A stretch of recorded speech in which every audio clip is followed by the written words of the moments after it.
Program pelatihan kader bela negara tingkat nasional diresmikan Menteri Pertahanan Ria Mizat Triakudu Kamis pagi. Upacara pembukaan berlangsung di Balai Pendidikan dan Latihan Kementerian Pertahanan Jakarta Pusat. Menteri Pertahanan membantah jika konsep bela negara disamakan dengan wajib militer. Menurutnya, kurikulum bela negara tidak bermuatan militer. Tujuan bela negara adalah untuk menanamkan nilai nasionalisme dan semangat berkorban bagi bangsa dan negara. Pada dasarnya banyak berdiskusi nanti, menjadikan penjelasan pelajaran banyak berdiskusi. Yang fisiknya enggak, paling senang-senang pagi biasa olahraga gitu ya. Kemudian diskusi masalah bagaimana kalau ada kebakaran, bagaimana kalau ada penyakit, begitu-begitu. Pada tahap awal, pemerintah akan melatih 4.500 kader bela negara dari 45 kabupaten dan kota yang mendaftar secara sukarela. Selanjutnya, para kader akan menjadi pembina bela negara di daerahnya. Iqbal, salah seorang peserta program, mengaku terpanggil mengikuti pelatihan bela negara yang akan berlangsung selama 1 bulan. Ya, intinya visi dan misi saya itu ya terutama untuk diri saya sendiri ya, untuk merasa terpanggil untuk bisa berlatih di sini dan seterusnya. Untuk karena ini gelombang pertama, jadi gelombang pertama itu nantinya kan jadi pembina, setelah itu kan diterapkan di masing-masing daerah wilayah. Berbagai respon muncul di masyarakat mengenai program bela negara oleh Kementerian Pertahanan Republik Indonesia ini. Negara, saya rasa kami sebagai masyarakat Indonesia atau mahasiswa sangat mendukung kegiatan-kegiatan yang dikeluarkan oleh pemerintahan, kebijakan-kebijakan yang dikeluarkan. Tapi harus dirasionalkan dengan kondisi masyarakat. Bukan masalah setuju tidak setuju, tetapi tentu bisa dilakukan dengan bertahap dan juga materinya harus tepat dan juga perlu dukungan rakyat karena memang saat ini rasa nasionalisme terutama masalah disiplin itu ini sangat rendah sekali. Bukan berarti harus wajib militer, bela negara itu bisa berarti kita bersikap baik, berpendidikan baik ataupun berkelakuan baik sebagai warga negara. Kemudian dia punya anak dengan penekanan ekonominya yang pas-pasan, aduh dia itu sangat keberatan sekali gitu untuk mengikuti program itu. Saya setuju karena dengan adanya pelatihan dasar militer kita dapat melindungi negara ini dari ancaman-ancaman yang berasal dari luar, seperti adanya invasi. Pemerintah menargetkan program bela negara akan melahirkan 100 juta kader dalam waktu 10 tahun ke depan. Anggaran tahun pertama berasal dari Kementerian Pertahanan, di tahun berikutnya akan berkoordinasi dengan Kementerian Dalam Negeri. Andri Prasetyo, Jimmy Martino, melaporkan untuk NET. Ya, kita akan langsung bicara mengenai program bela negara yang sudah dimulai beberapa waktu lalu dan dikatakan target dari bela negara ini untuk mencetak 100 juta kader dalam waktu 10 tahun begitu. Dan kita akan bicara bersama dengan Majen TNI Hartin Asrin, Kepala Badan Pendidikan dan Pelatihan Kementerian Pertahanan, dan juga Majen TNI Purnawirawan Supyadin Arisa Putra, anggota Komisi 1 DPR dari fraksi Nasdem. Selamat pagi Bapak-Bapak. Pagi. Mungkin ke Pak Harin terlebih dahulu, kemarin sudah beberapa waktu lalu nih sudah mulai pelatihannya sudah dimulai, dan seperti apa pelatihannya karena ada beberapa daerah yang dikatakan ditunda begitu Pak? Ya, kemarin alhamdulillah tanggal 22 jam 9 pagi secara nasional dibuka oleh Menteri Pertahanan di Badiklat Kemhan, Jalan Salimia Raya 14, itu diikuti oleh wakil dari Provinsi DKI. Wakil Provinsi DKI ini alokasinya cuma 100 orang, tapi kita kaget sebagai panitia jumlahnya 200. Jadi masih datang lagi. Mungkin hari ini 210. Kita sebagai negara ya, pemerintah, kita nggak bisa nolak. Itu hak dari warga negara. Dan mereka datang secara sukarela. Sukarela, mereka datang sukarela dan jumlahnya tadi kemarin itu ada 200. Hari ini mungkin 210 karena dengar kemarin ada beberapa rakyat sudah mendaftar mau datang.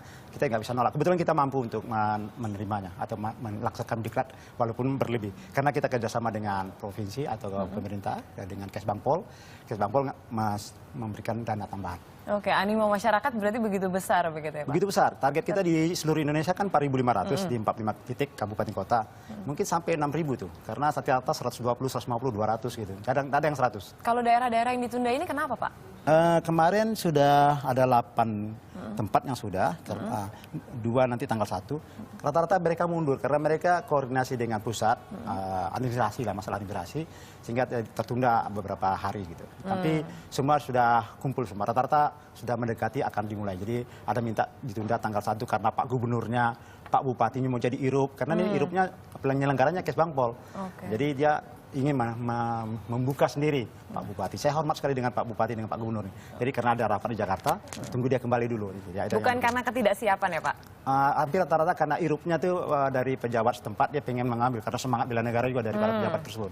Baiklah, kalau begitu dari Pak Supyadin gitu melihat program bela negara ini kan sudah berjalan nih Pak, baru awal memang, tapi menyikapinya seperti apa kalau dari Jadi Pak begini ya, ini kan kita melihat semangat ya, gagasan Departemen Pertahanan atau pemerintah untuk membangun semangat bela negara. Tentu punya background ya, melihat kondisi nasional seperti sekarang ini kan turunnya moralitas kebangsaan ya, rasa memiliki segala macam itu.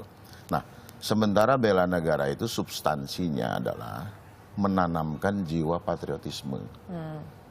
Nah, bela negara itu memang adalah sebenarnya dia merupakan perilaku, sikap dan perilaku seorang warga negara yang terarah, teratur, terukur dan berlanjut. Jadi tidak berhenti, berlanjut. Nah, untuk apa? Yang berdasarkan cinta pada tanah air, rela berkorban, kesadaran berbangsa dan bernegara. Dan orang apa? Untuk menghadapi ancaman. Nah, ancamannya apa? Mulai dari ancaman terhadap ideologi, ancaman terhadap politik, ekonomi, sosial, budaya, sampai ancaman di bidang pertahanan keamanan. Itu substansinya. Oke, berarti positif ya Pak tanggapan dari Iya, para jadi ini anggota sangat DPR? baik sekali. Gagasan ini harus kita dukung. Nah, Komisi 1 sendiri sudah menyiapkan anggaran. Ya silakan Depan mengelola anggaran itu kan gitu.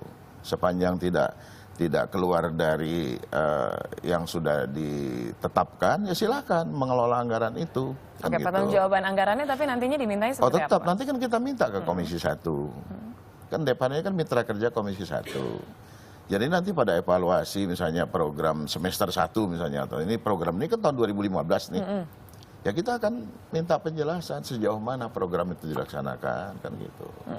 Nah, apa kendala-kendalanya dan bagaimana prospek ke depannya kan begitu. Nah, tugas kita wakil rakyat adalah menyerap aspirasi masyarakat. Nah, aspirasi pemerintah ini kita serapkan begitu. Jadi soal teknis, nah itu biarlah, itu kan bisa dibicarakan kalau soal teknis ya. Oke, ada beberapa Tapi pihak semangatnya itu. semangatnya memang positif, tapi Iya. ada beberapa pihak yang mengatakan bahwa anggaran sebesar ini kemarin Pak Hardin kalau tidak salah mengatakan 45 miliar ya Pak ya. 45 miliar ini apakah tidak lebih baik untuk dialokasikan ke pengadaan alutsista saja gitu? Tanggapan dari Pak Supyadin? Alutsista sudah ada sendiri anggarannya. Oke. Kan membangun pertahanan itu bukan hanya alutsista, sistem. Sistem pertahanan negara kita itu satu adalah menyangkut alutsista, yaitu fisik. Tapi non fisiknya, ya ini bela negara ini. Non fisiknya. Nggak bisa ya, sebuah alutsista secara ekstrim gitu ya, pada saatnya dia menggunakan alutsista, harus didasari oleh rasa cinta. Oke. Nanti kalau dia nggak ngerti bela negara, dia bisa menggunakan alutsista itu seenaknya dia.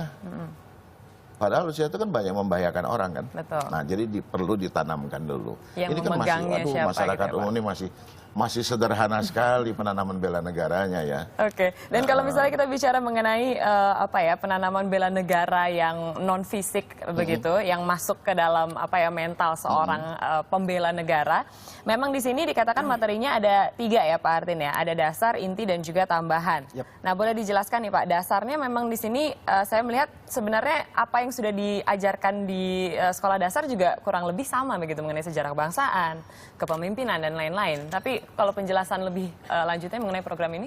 Ya, bela negara ini sebenarnya yang sampaikan Pak Supyadin tadi kan juga menyangkut masalah non fisik. Jadi pertahanan negara itu bukan alutsista saja. Jadi kita non fisik ini kita akan sasar di 3 sasaran di lingkungan pendidikan dari TK sampai perguruan tinggi. Di lingkungan pemukiman itu juga kita ambil adalah muda, dan yang muda itu di bawah 35, di atas 35 itu kader bela negara.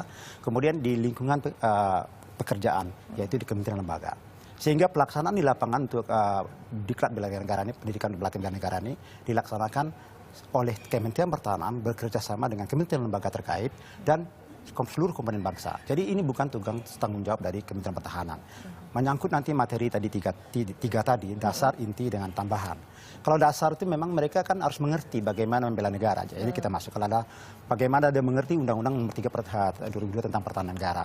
Jadi kita jelaskan juga HANTA, bagi sistem pertahanan semesta yang di-mention oleh Pak Supiadin tadi. Sistem pertahanan semesta itu ada mengamanahkan 3 komponen utama, cadangan, dukung. Itu sistem itu dia harus ngerti juga. Sedangkan bela negara di luar ini, dia masih dasar untuk seluruh masyarakat. Boleh kita mengacu kepada seorang ahli perang pada zaman Perang Dunia Kedua, itu Napoleon. Napoleon mengatakan bahwa kekuatan non fisik itu 3:1 dengan kekuatan fisik. Begitu hebatnya kekuatan fisik, 3:1 dengan alutsista. Jadi begitu pentingnya bela negara ini untuk membuat katakanlah pertahanan negara atau nasionalisme ini. Dan kemarin memang sudah ada orang ada 200 ya Pak ya kalau tidak salah ya? Ya, kalau di Jakarta saja. Jakarta ya. Ini bagaimana proses pemilihannya untuk para pembina-pembina ini? Pertama ini sukarela. Karena itu sukarela. Jadi dia daftar rame, mungkin bukan 200, lebih dari 200, kemudian diseleksi di pendaftaran. Kebetulan pendaftarannya di Badiklat Kemhan, bekerjasama dengan Kesbangpol. Tim medis ada. Tim medis akan melihat, menanyakan riwayat kesehatannya, kemudian diperiksa juga secara fisik, kemudian diwawancara. Nah, bagi mereka-mereka yang membahayakan fisiknya, misalnya katakanlah pasang ring, itu nggak boleh. Tetapi kalau flu, kalau pernah patah tulang dulu, tapi masih bagus, sudah dianggap dokter sudah nggak masalah, bisa ikut. Karena ini kan bukan latihan militer. Ini adalah wawasannya yang kita buka, wawasan kebangsaannya. Tapi ada latihan fisiknya kan Pak, katanya 20%? 30%. 30% itu ya kita ajarin lah ngompas sedikit, cara ngompas, terus versi berbaris, yang ringan-ringan aja, jadi nggak ada yang tembak-tembak tuh nggak ada. Oke, terakhir mungkin dari Pak Supiadin terkait dengan pengawasan begitu Pak, kan kita tadi juga bicara mengenai anggaran, nah pengawasan dari anggaran ini supaya tidak kemana-mana begitu Pak, dilakukan sesuai dengan program bela negara ini tanpa penyimpangan, itu nantinya seperti apa? Ya, pertama kita minta laporan kan, kita akan panggil dalam rapat kerja. Itu di situ dilaporkan oleh Menteri Pertahanan bagaimana anggaran itu digunakan. Yang kedua mungkin nanti saya akan sampaikan kepada Komisi 1. Kita akan lihat nih bentuk latihannya. Itu salah bentuk pengawasan. Dilaksanakan atau tidak kan begitu. Nah, kita akan lihat seperti apa gitu kan. Tapi nah itu bentuk-bentuk pengawasan dari DPR. Jadi kita bisa check on the spot anggaran itu. Kita bisa minta laporan, kita bisa juga dengan komunikasi kan gitu. Itu cara melakukan pengawasan. Tapi potensi korupsinya Pak kalau di sini kalau misalnya bisa dilihat? Saya kira tidak ada. Jauh lah. Yakin Pak? Yakin saya, jauh ya, jauh.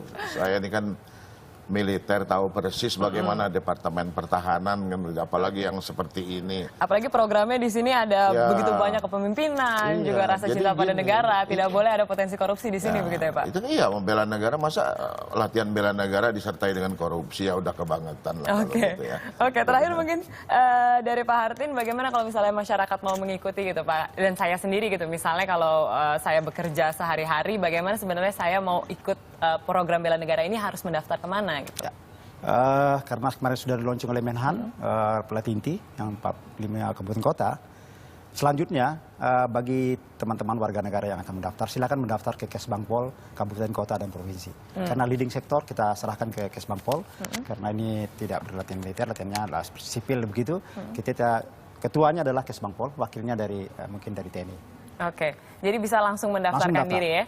Asal memenuhi syarat-syarat tadi yang Pak Hartin bilang. Syaratnya bebas saja, yang penting bebas saja. Diperiksa sehat masuk, karena itu haknya warga negara. Oke, hak semua warga negara untuk membela negara. Terima kasih banyak Pak Hartin dan juga Pak Supiadin sudah berbagi hari ini. Dan selanjutnya kita juga masih akan bicara mengenai hal-hal yang membangun Indonesia, yaitu mengenai ekonomi dan bisnis. Salah satunya tentang atasi masalah pengangguran akibat PHK yang besar-besaran saat ini. Jadi pemerintah adakan program pelatihan kewirausahaan. Selengkapnya usai jeda.